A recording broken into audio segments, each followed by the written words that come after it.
Did you know that our central government is dealing with a massive HR problem right now?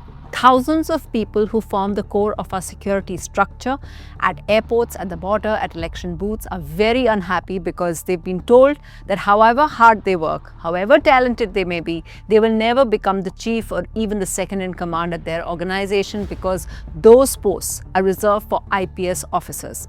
As you can imagine, it would upset anybody to be told that. So why did this happen and how did we get here?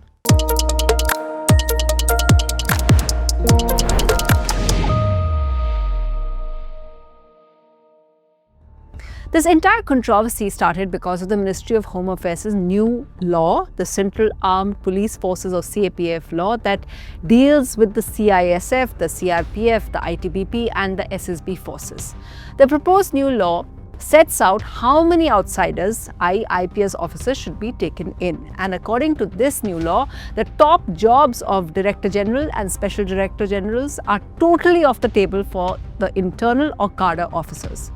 Even at the number 3 post, which is the level of additional Director Generals, 67% are reserved for IPS. And at the Inspector General level, it is 50% that's reserved for IPS.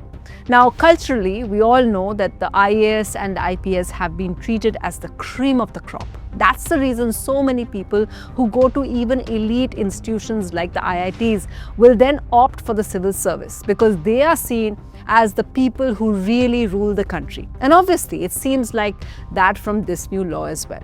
They do have an explanation for it though.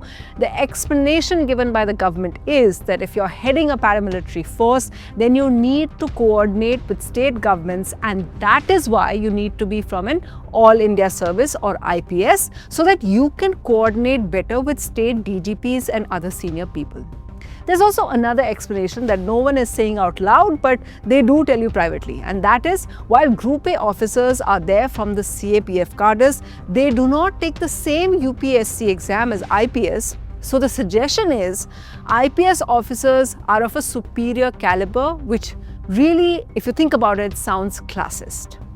But that's not the main reason why CAPF officers are upset. The main reason why they are upset is because the Supreme Court, the country's topmost court, ruled in their favor after almost 2 decades of a legal fight.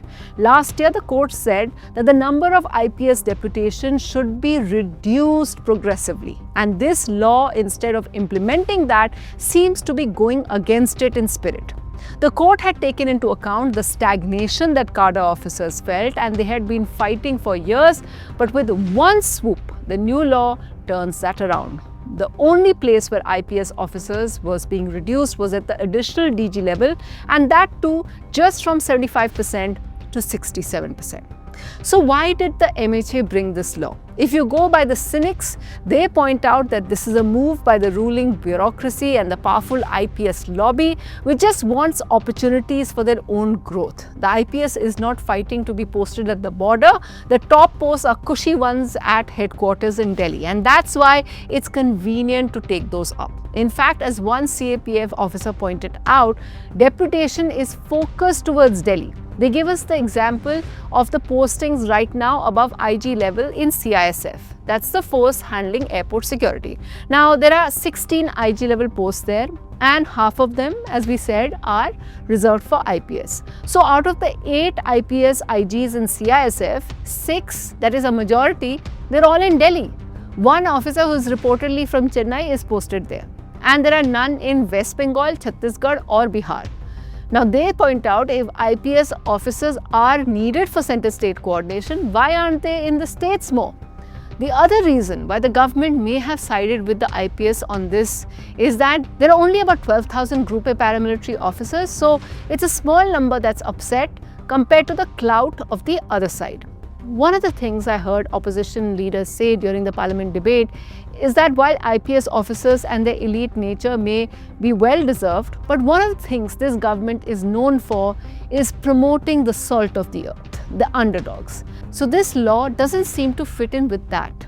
In this day and age, to say that one Group A officer is not good enough as another Group A officer really doesn't sound convincing. Also, let's keep in mind that all other allied services such as Indian Revenue Service, Indian Defence Account Service, Indian Audit and Account Service, Indian Postal Service, they are all filled by their own cadres. It's only in the paramilitary that a Group A officer hits a cadre ceiling.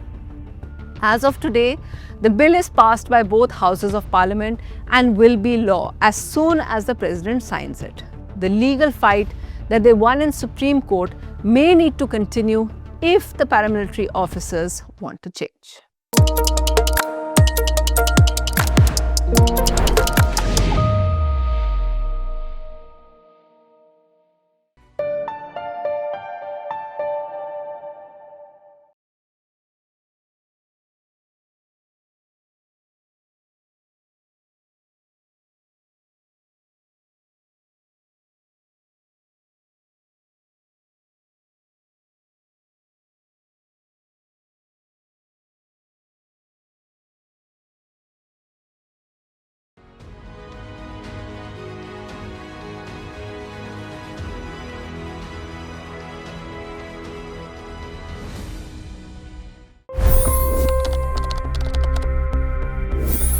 $25 crore गरीब गरीबी को परास्त करके बाहर निकले।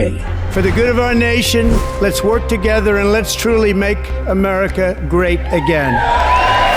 The fastest news breaks. Requested PM saying that look, you will have to speak to Putin and to Zelensky.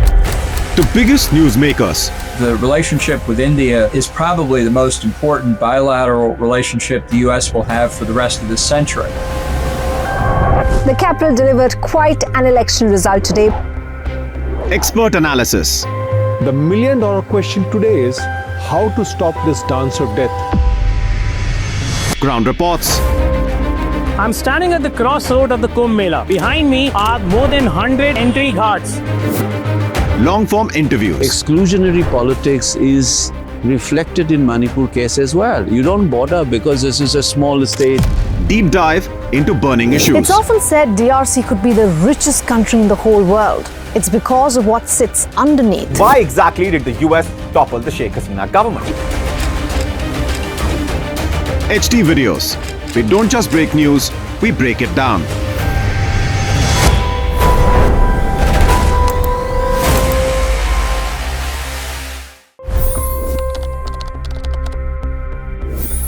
$25 crore गरीब गरीबी को परास्त करके बाहर निकले। For the good of our nation, let's work together and let's truly make America great again. The fastest news breaks. Requested PM saying that look, you will have to speak to Putin and to Zelensky.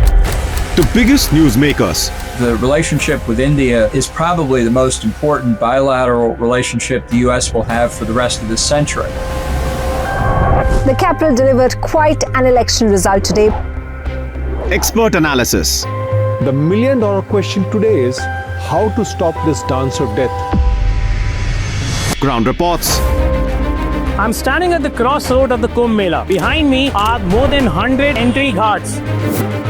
Long-form interviews. Exclusionary politics is reflected in Manipur case as well. You don't bother because this is a small state. Deep dive into burning issues. It's often said DRC could be the richest country in the whole world. It's because of what sits underneath. Why exactly did the US topple the Sheikh Hasina government? HT videos. We don't just break news, we break it down.